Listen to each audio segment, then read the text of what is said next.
Hello and welcome to the G&H Podcast. Today we're going to be talking about secondary storage, what it is, how it works, and why you need it.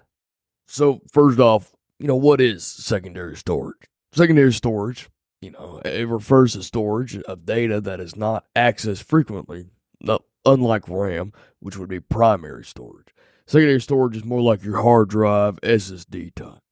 It's so important because that's where you store all your files, programs, apps, anything you access on the internet, or not on the internet, but the web browser itself. The reason it's different from primary storage and what makes it secondary is because primary storage is what's going to be accessed all the time. That's being accessed randomly every few seconds, even milliseconds.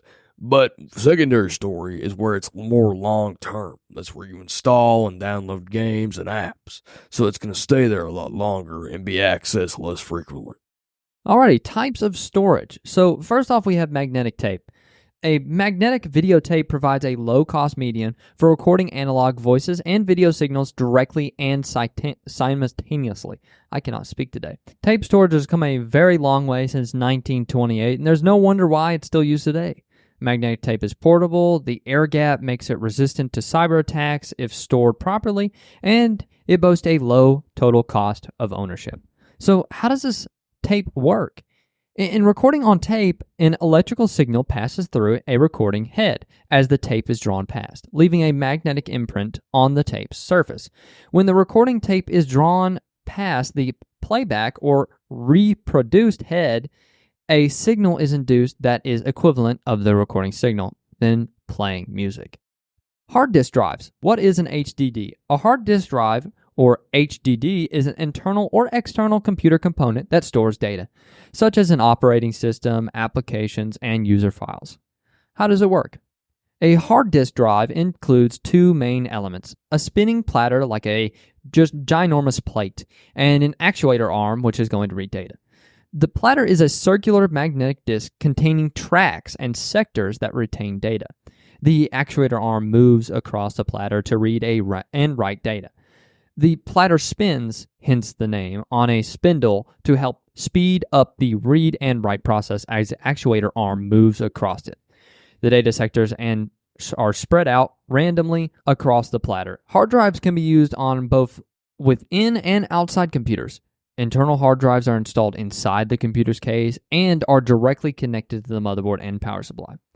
External hard drives, however, are housed outside the enclosure of the computer via the USB or Thunderbolt or any other kind of interface you might need. So, solid-state drives, what are these?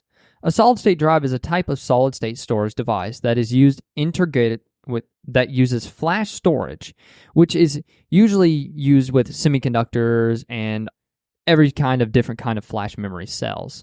They're non-volatile, which just like hard drives or tape storage, they're non-volatile memory, typically in AND flash or any kind of other memory cell, kind of like RAM. Now, how does an SSD work?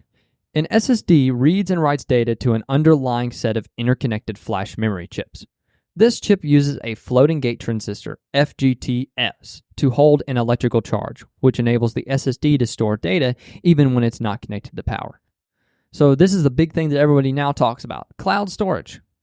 So cloud storage is a model of computer data storage in which data said to be on the cloud is stored remotely on a logical pools and is accessed to users over a network.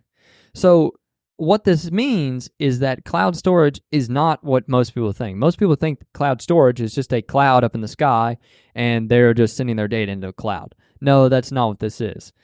The cloud storage is you sending your data through your Ethernet cable or through your network to a server, which this server can be held, like Amazon or anything like that. They have ginormous server racks, which are just more powerful computers with more storage to then hold your information. And then that can be accessed whenever you need. What are some key considerations for secondary storage? And when picking a device such as a hard drive or SSD, one of the main ones is performance, such as access speed and latency and things like that. Getting a good speed on a good SSD mainly is what you're going to focus for whenever you want high performance. Though hard drives can be fast and can have good writing speeds, they're never going to be able to match the speeds that SSD can achieve. Another one is capacity, storage size, and the cost per each gig. A lot of times, hard drives are going to give you the best bang for your buck when it comes to size. So that's also a trade-off you got to consider when buying a storage device. Do you want more storage or do you want more speed? It's always something to take into consideration. And lastly, it's reliability. Hoping that it's not going to fail and it's durable and it's going to last you a long time. Hard drives are known more to fail more often than SSDs are, and SSDs are known to be a lot more reliable than hard drives. Of course, it's always something you want to take in consideration when buying a new drive. Another one is security, data encryption, and access control, because you don't want anybody to be able to access your data, but you also want to be able to access it yourself fairly easily. And lastly, cost. It goes back to how much you want to pay for, the size that you're getting, and the performance you're going to be getting too. It's always something to take into consideration. All right, trends and future of secondary storage. The rise of cloud storage and hybrid solutions. So from this article that we're going to be reading, the industry reports predicts that the cloud storage sector will continue to grow for the next few years. By 2027, it is anticipated to reach USD $183.7 billion. That's a lot of freaking money. With a compound annual growth rate, or CAGR, of 18.5%. So they're going to be making a lot of freaking money off of this. So, I mean, as you can see, cloud storage is an incredible thing. I mean, cloud storage is out everywhere. Everybody is using cloud storage. I mean, school systems are using cloud storage. I mean, have you ever used Google Drive? Google Drive, that's cloud storage. Bet you didn't know that. Next, I'm going to talk about the advances in storage technologies like NVMe, flash drives, flash memory. So long, hard drives, and hello, SSDs. It is predicted that by the end of 2023, over 90% of SSDs in enterprise data centers around the world will be NVMe drives, which are more faster than the normal SATA drives. There are currently over 7.2 million data centers worldwide, capable of housing and operating hundreds to hundreds of thousands of servers. Next, we're going to talk about artificial intelligence and machine learning. So, artificial intelligence has been improving a lot in the last years. I mean, if you look at Opera GX, or if you look at Google, if you look at Intel, if you look at any major tech company, they are going to be going towards AI. The only one that really isn't going towards AI that much is AMD. The only real AMD stuff that you see that's about AI is their FSR. I haven't really seen anything for AI from them.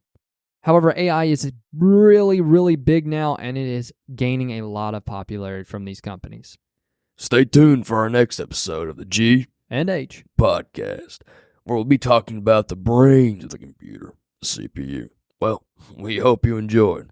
This is G&H and H signing off.